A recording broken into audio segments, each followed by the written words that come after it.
നമുക്കൊന്ന് കുഞ്ഞീഷിനെ കാണാൻ പോയാലോ? അങ്ങനെ ഞാനും എൻ്റെ കുഞ്ഞിനും നമ്മുടെ കുഞ്ഞീഷിനെ കാണാനായിട്ട് ഇന്ന് ഗുരുവായൂർ വന്നിരിക്കുകയാണ്. നിർമ്മാല്യം തൊഴാനായിട്ട് അത് രാവിലെ തന്നെ ഞങ്ങൾ ക്ഷേത്രത്തിലെത്തിയിരുന്നു. മണി 2:30 അത്യാവശ്യം നല്ല തിരക്കുണ്ടായിരുന്നു. നമ്മുടെ കണ്ണനെ കാണാൻ എന്തോരം ഭക്തരാ ക്ഷേത്രത്തിലേക്ക് എത്തുന്നത്. കുറച്ചധികം നേരത്തെ കാത്തിരിപ്പിനൊടുവിൽ ഞങ്ങൾക്കും കിട്ടിയ പുണ്യ ദർശനം.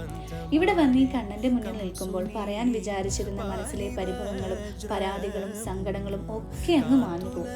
കണ്ണന്റെ അടുത്ത് ഇങ്ങനെ നിൽക്കുമ്പോൾ മനസ്സിന് എന്തെന്നില്ലാത്ത സമാധാനവും സന്തോഷവും തോന്നുന്നു. ഇന്നിവിടെ ഒരുപാട് കല്യാണങ്ങളും കുട്ടികളുടെ അരങ്ങേറ്റവും ഒക്കെ ഉണ്ടായിരുന്നു. അങ്ങനെ അതൊക്കെ കണ്ട് ആസ്വദിച്ച് ക്ഷേത്രത്തിന് തൊട്ടടുത്തുള്ളൊരു കടയിൽ നിന്നും നല്ലൊരു മസാല ദോശയും കഴിച്ച് അവിടെയൊക്കെ ചുറ്റി നടന്ന നടപ്പന്തലിന്റെ ഇരുവശങ്ങളിലുമുള്ള കടകളിലെ ചെറിയ വിളക്കുകളും കൃഷ്ണ വിഗ്രഹങ്ങളും നെറ്റിപ്പട്ടങ്ങളും ഒക്കെ കണ്ട് കുറച്ച് സാധനങ്ങളും വാങ്ങി, പ്രധാനമായും നമ്മുടെ ഗുരുവായൂർ പപ്പടവും വാങ്ങി ഒന്നുകൂടി കണ്ണനെ കണ്ട് യാത്രയും പറഞ്ഞ് വീണ്ടും വരാമെന്ന പ്രതീക്ഷയോടെ തിരിച്ച് നാട്ടിലേക്ക്.